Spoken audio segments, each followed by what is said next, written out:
Hi everyone, my name is Salim आमिद।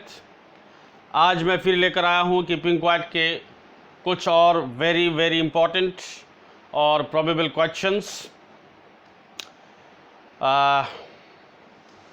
शुरू करने से पहले मैं आप सभी व्यूवर से एक छोटी सी अपील करना चाहता हूँ। जिन लोगों ने अब तक मेरे चैनल को सब्सक्राइब नहीं किया, प्लीज़ सब्सक्राइब कर ले और बेल आइकन को दबा दे। और अगर वीडियो पसंद आए तो लाइक करें और ज़्यादा से ज़्यादा शेयर करें। अब मैं स्टार्ट करता हूँ। आप लोग मेरे चैनल के लोगों पर क्लिक करके पिछले वीडियोस देख सकते हैं। इससे पहले का जो वीडियो है, उस वीडियो के अंदर मैंने क्वेश्चन नंबर 1, 2, 3 की एक्सप्लेन की थी। आज इस वीडियो के अंदर क्वेश्चन नंबर 4, 5, क्वेश्चन नंबर 4 और उसके आगे क्वेश्चन नंबर 1 और 2, इन 3 क्वेश्चन पर जो है हम डिस्कस करेंगे। लाइन बाय लाइन एक्सप्लेन और ट्रांसलेट करने की कोशिश करेंगे। वीडियो के शुरू में, जैसे कि मैं पहले भी कर चुका हूँ, हिंदी और उर्दू में एक्सप्लेन और ट्रांसलेट करके समझने की कोशिश करेंगे और वीडियो के आखिर में असामीज लैंग्वेज में एक्सप्लेन और ट्रांसलेट करके हम समझने की कोशिश करेंगे। अब हम स्टार्ट करते हैं। यहाँ पर क्वेश्चन नंबर 4, क्वेश्चन नंबर 4 है, what symbol from nature does the poet involve. यहाँ पर इन्वॉल्व लिखा हुआ है, इन्वॉल्व नहीं होना चाहिए, इन्वॉक होना चाहिए। INVOKE KE होना चाहिए, INVOKE। What symbol from nature does the poet invoke to say that there can be life under apparent stillness? यह है क्वेश्चन। हम क्वेश्चन को समझने की कोशिश करते हैं। क्वेश्चन में क्या पूछा गया है। सबसे पहले हम वर्ड्स को देखते हैं, डिफ़िकल्ट वर्ड्स। इस क्वेश्चन में वर्ड है सिंबल। सिंबल का मतलब निशानी, अलामत, इशारा उर्दू में, और हिंदी में प्रतीक चिन्ह है। उसके बाद है from nature. Nature means Hindi में प्रकृति और उर्दू में कुदरत। Does the poet invoke. Invoke means तलब करना, चाहना, मांगना, दुआ करना। उसके बाद वर्ड आया है एपरेंट। एपरेंट का मतलब हिंदी में स्पष्ट और उर्दू में साफ, ज़ाहिरी, साफ ज़ाहिरी। स्टिलनेस, स्टिलनेस का मतलब हिंदी में शांति और उर्दू में खामोशी। अब हम इसकी एक्सप्लेन और ट्रांसलेट करते हैं। What symbol from nature does the poet invoke to say there can be life under apparent stillness? कुदरत की या कुदरत में से वो कौन सी निशानी है, प्रकृति में से वो कौन सा प्रतीक चिन्ह है, या कुदरत में से वो कौन सी निशानी है जिस निशानी को कवि या शायर कहना चाहता है कि कवि या शायर कहना चाहता है कि there can be life under apparent stillness. स्पष्ट शांति के तहत जिंदगी हो सकती है। अंडर एपरेंट स्टिलनेस, स्पष्ट शांति के तहत, ज़ाहिरी खामोशी के तहत, ज़ाहिरी खामोशी के तहत ज़िंदगी हो सकती है। कुदरत की या प्रकृति की वो कौन सी निशानी है, या कौन सी अलामत है, या कौन सा इशारा है, या कौन सा प्रतीक चिन्ह है जिसको कवि कहना चाहता है कि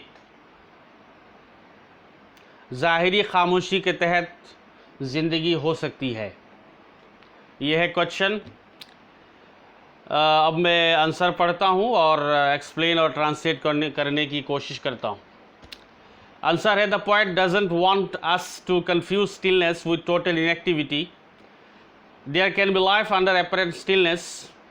The poet invokes The earth as a living symbol to prove his point. The earth never likes total inactivity. Nature remains at work even under clear stillness and it keeps the earth alive. इस answer का पहला sentence, the poet doesn't want us to confuse stillness with total inactivity. शायर नहीं चाहता, the poet doesn't want, शायर नहीं चाहता अस शायर नहीं चाहता कि हम क्या करें, कंफ्यूज करें, हम खलत मलत करें, गड़बड़ करें, हम मिला दे. किसको मिला दे, किसको खलत मलत कर दे? स्टिलनेस को, खामोशी को, विथ टोटल इनएक्टिविटी के साथ. टोटल इनएक्टिविटी के साथ हम स्टिलनेस को कंफ्यूज कर दे, स्टिलनेस को खलत मलत कर दे, ये कभी हमसे नहीं चाहते, कभी हमसे उम्मीद नहीं करते, कभी हमसे नहीं चाहते कि हम खलत मलत कर दें. खामोशी को संपूर्ण निष्क्रियता के साथ, पूर्ण निष्क्रियता के साथ, मुकम्मल बेहरकती या बेअमली के साथ. शायर नहीं चाहते कि हम खामोशी को मुकम्मल बेहरकती या बेअमली के साथ खलत मलत कर दें. पहला सेंटेंस का ट्रांसलेशन हो गया. दूसरा सेंटेंस, सेकंड सेंटेंस देखते हैं इस आंसर का. There can be life under apparent stillness. Apparent stillness का मायना, इसका अर्थ मैं बता चुका हूँ क्वेश्चन में. स्पष्ट शांति, ज़ाहिरी खामोशी. ज़ाहिरी खामोशी के तहत ज़िंदगी हो सकती है. There can be life under apparent stillness. ज़ाहिरी खामोशी के तहत ज़िंदगी हो सकती है. बज़ाहिर खामोश है कोई भी चीज़, उसके अंदर ज़िंदगी हो सकती है. उसके बाद the poet invokes the earth is a living symbol to prove his point. कभी कहना चाहता है, द पोएट इन्वॉक्स कभी कहना चाहता है, the earth is a living symbol, दुनिया या पृथ्वी या धरती एक जिंदा निशानी है. Is a living symbol, living symbol जिंदा निशानी, जिंदा अलामत, जिंदा या जीवित प्रतीक चिन्ह. द पोएट इन्वॉक्स कभी कहना चाहते हैं, the earth as is a living symbol, दुनिया जो है एक जिंदा निशानी है, टू प्रूव हिज पॉइंट, अपने पॉइंट को साबित करने के लिए. अपने पॉइंट को साबित करने के लिए दुनिया एक जिंदा निशानी है, ये कभी कहना चाहते हैं. अपना पॉइंट क्या है, दुनिया का पॉइंट क्या है? दुनिया का पॉइंट ये है कि दुनिया के अंदर एक ज़ाहिरी खामोशी है, या कुदरत के अंदर एक ज़ाहिरी खामोशी है. यह दुनिया से मुराद कुदरत है, प्रकृति है. प्रकृति या कुदरत जो है बज़ाहिर खामोश है. कुदरत के अंदर ज़ाहिरी खामोशी है, लेकिन उसके अंदर ज़िंदगी बाकी है, ज़िंदगी बची हुई है. तो कभी यही कहना चाहते हैं, द पोएट इन्वॉक्स कभी कहना चाहते हैं, the earth as a living symbol, दुनिया या पृथ्वी या धरती एक जिंदा निशानी है, टू प्रूव हिज पॉइंट, अपने पॉइंट को साबित करने के लिए. पॉइंट क्या है? पॉइंट यह है कि दुनिया के अंदर, या दुनिया बज़ाहिर खामोश है लेकिन उसके अंदर ज़िंदगी बाकी है. The earth never likes total inactivity, दुनिया टोटल इनएक्टिविटी को पसंद नहीं करती, कभी भी पसंद नहीं करती. द अर्थ नेवर लाइक्स, कभी भी पसंद नहीं करती, टोटल इनएक्टिविटी को, पूर्ण निष्क्रियता को, संपूर्ण निष्क्रियता को, या मुकम्मल बेअमली बेहरकती को दुनिया कभी भी पसंद नहीं करती. Nature remains at work even under clear stillness and it keeps the earth alive. कुदरत काम में लगी रहती है. Nature remains at work, remain का मतलब बाकी रहना, रहना, बाकी रहना.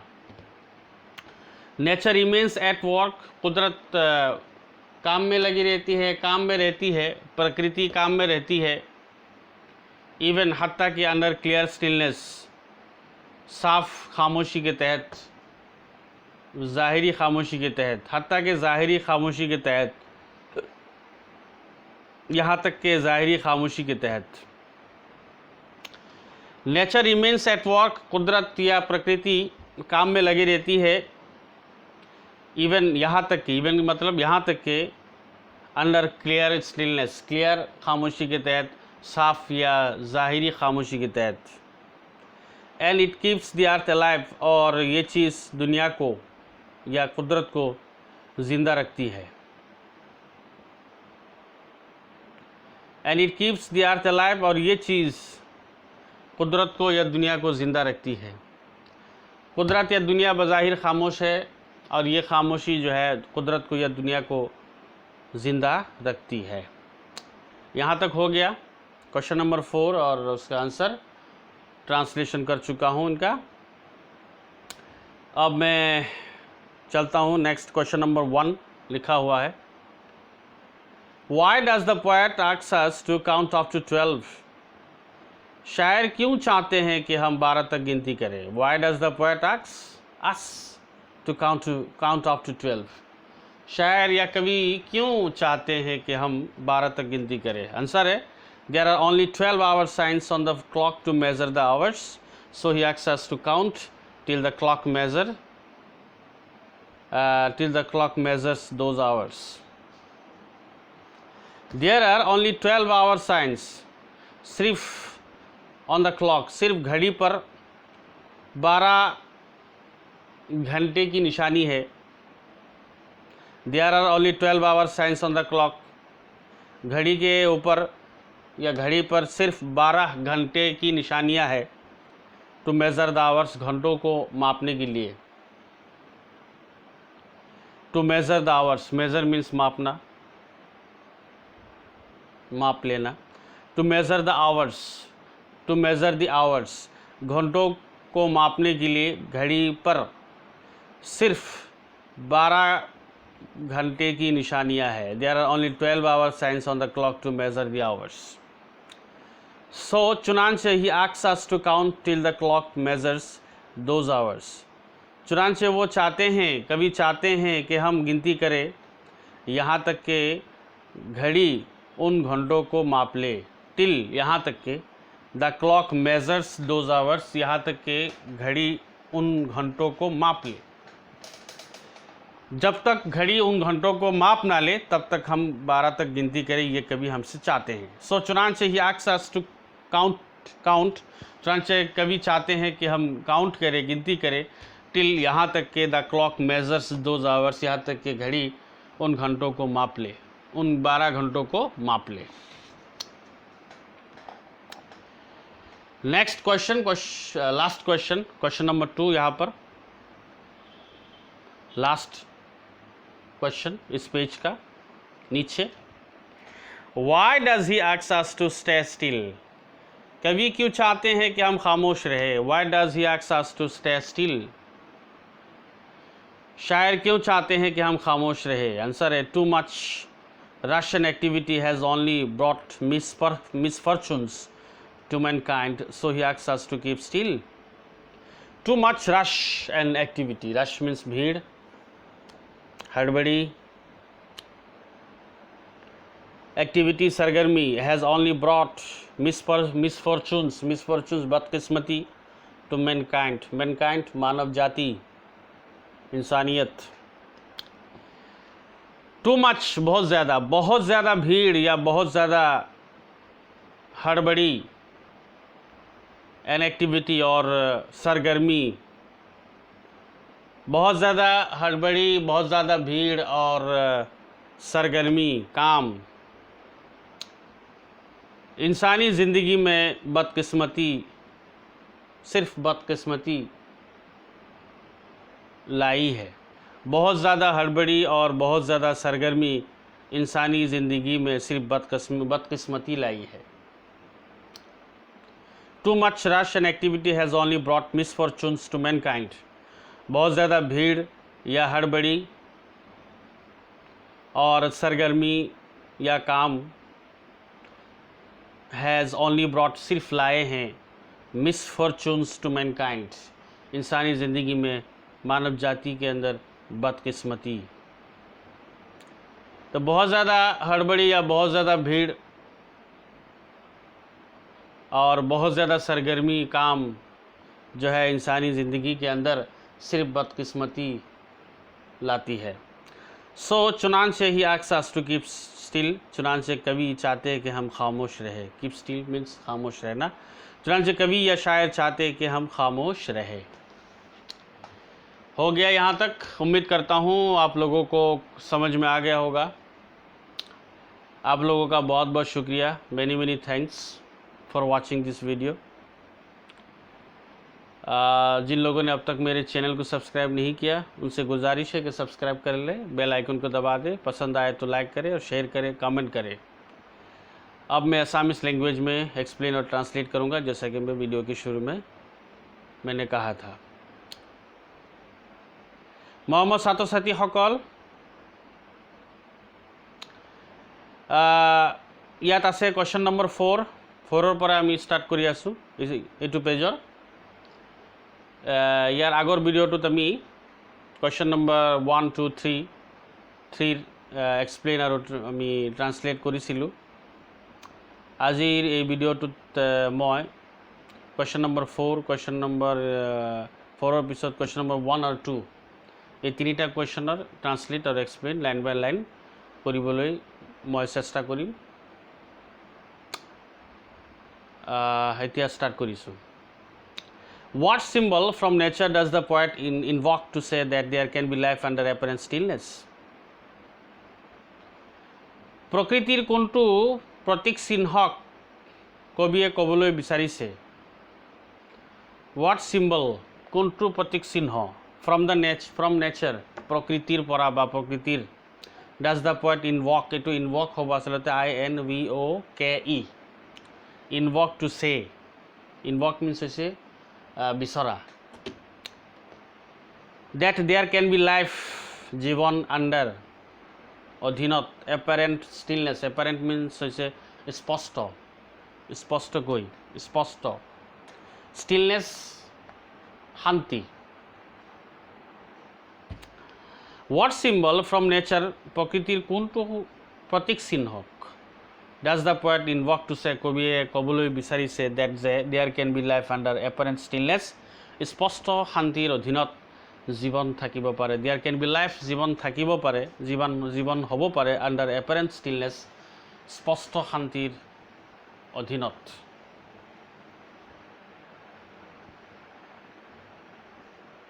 নেক্সট তাৰ আনচাৰ চাইছোঁ আমি। আনসাৰ হৈছে the poet doesn't want us to confuse stillness with total inactivity। কবিয়ে নিবিচাৰে যে আমি কনফিউজ কৰোঁ, আমি মিলাই দিওঁ ষ্টিলনেছক টোটেল ইনএক্টিভিটিৰ সৈতে। কবি এইটো নিবিচাৰে। কবিয়ে নিবিচাৰে যে আমি ষ্টিলনেছক, শান্তিক সম্পূৰ্ণ নিষ্ক্ৰিয়তাৰ সৈতে কনফিউজ কৰি দিওঁ, মিহলাই দিওঁ। এইটো কবিয়ে নিবিচাৰে। Next, there can be life under apparent stillness, স্পষ্ট শান্তিৰ অধীনত জীৱন থাকিব পাৰে। The poet invokes the earth as a living symbol to prove his point. কবিয়ে ক'ব বিচাৰিছে যে দ্য পয়েট ইনভক্স, কবিয়ে ক'ব বিচাৰিছে যে পৃথিৱী এটা জীৱন্ত প্ৰতীক চিহ্ন। টু প্ৰুভ হিজ পইণ্ট, নিজৰ পইণ্টটোক সাব্যস্ত কৰিবলৈ, টু প্ৰুভ হিজ পইণ্ট, নিজৰ পইণ্টটোক সাব্যস্ত কৰিবলৈ কবি এটা জীৱন্ত প্ৰতীক চিহ্ন, পৃথিৱী এখন জীৱন্ত প্ৰতীক চিহ্ন। দ্য পয়েট ইনভক্স, কবিয়ে ক'ব বিচাৰিছে দি earth as a living symbol, পৃথিৱী এটা জীৱন্ত প্ৰতীক চিহ্ন, টু প্ৰুভ হিজ পইণ্ট, নিজৰ পইণ্টটোক সাব্যস্ত কৰিবলৈ। The earth never likes total inactivity।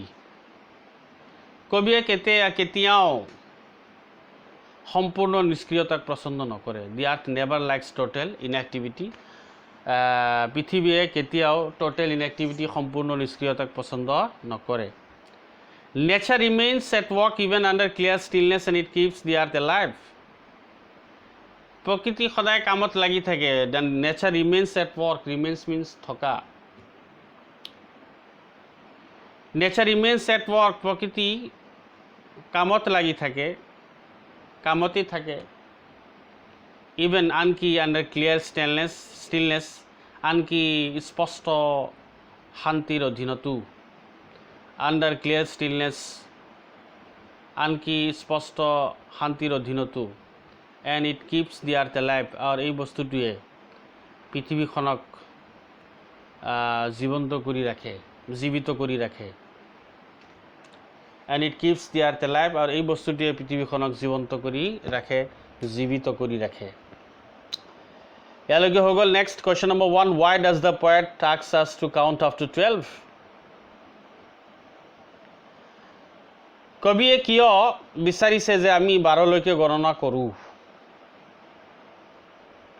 কবিয়ে কিয় বিচাৰে যে আমি 12লৈকে গণনা কৰোঁ? 12লৈকে গণনা কৰাটো কবিয়ে কিয় আমাৰ পৰা বিচাৰে? আনচাৰ হৈছে, there are only 12 hour signs on the clock to measure the hours, so he asks us to count till the clock measures those hours. There are only 12 hour signs on the clock to measure the hours. মাত্ৰ 12 ঘণ্টাৰ চিহ্ন আছে, sign আছে। there are only 12 hour signs, মাত্ৰ 12 ঘণ্টাৰ sign আছে, চিহ্ন আছে on the clock, ঘড়ীত, to measure the hours,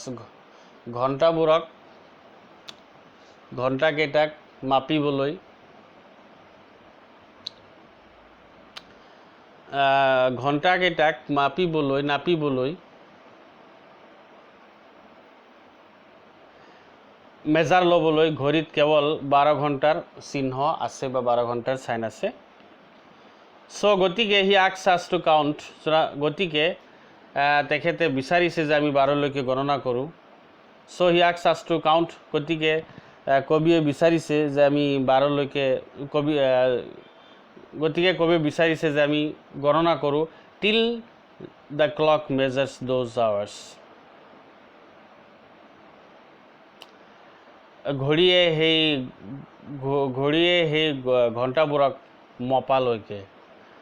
till the clock measures those hours, ঘড়ীয়ে সেই ঘণ্টাবোৰক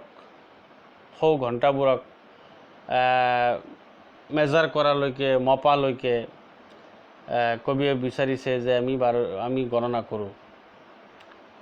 আকৌ অনুবাদ কৰি আছোঁ এই চেণ্টেন্সটো। চ' গতিকে হি asks us to count, গতিকে কবিয়ে বিচাৰিছে যে আমি গণনা কৰোঁ till means লৈকে, the clock measures those hours, ঘড়ীয়ে সেই ঘণ্টাবোৰক মপালৈকে কবিয়ে বিচাৰিছে যে আমি গণনা কৰোঁ। Next question number 2, last question এইটো পেজৰ। why does he ask us to stay still? কবিয়ে কিয় বিচাৰিছে যে আমি মনে মনে থাকোঁ? আমাৰ পৰা কবিয়ে কিয় বিচাৰিছে যে আমি মনে মনে থাকোঁ? আমাৰ মনে মনে থকাটো কবিয়ে কিয় বিচাৰিছে? আনচাৰ হৈছে, too much rush and activity has only brought misfortunes to mankind, so he asks us to keep still.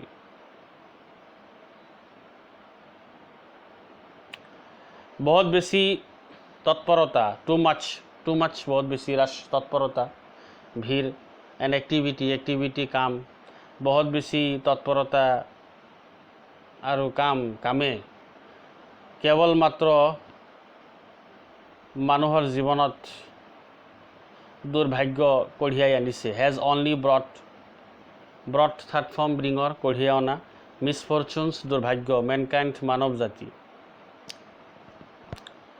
বহুত বেছি তৎপৰতা আৰু কামে মানৱ জাতিৰ জীৱনত কেৱল মাত্ৰ দুৰ্ভাগ্য কঢ়িয়াই আনিছে। চ' গতিকে হি asks us to keep still, গতিকে কবিয়ে বিচাৰিছে যে আমি মনে মনে থাকোঁ। গতিকে কবিয়ে আমাক মনে মনে থাকিবলৈ কৈছে বা কবিয়ে বিচাৰিছে। মৰমৰ ছাত্ৰ ছাত্ৰীসকল, তোমালোকে নিশ্চয় বুজি পাইছা translation. Thank you so much for watching this video. अगर वीडियो पसंद आए तो लाइक करें, ज़्यादा से ज़्यादा शेयर करें, कमेंट करें, और अगर सब्सक्राइब नहीं किया तो सब्सक्राइब करें और बेल आइकन को दबा दें। Thanks for watching, have a good time.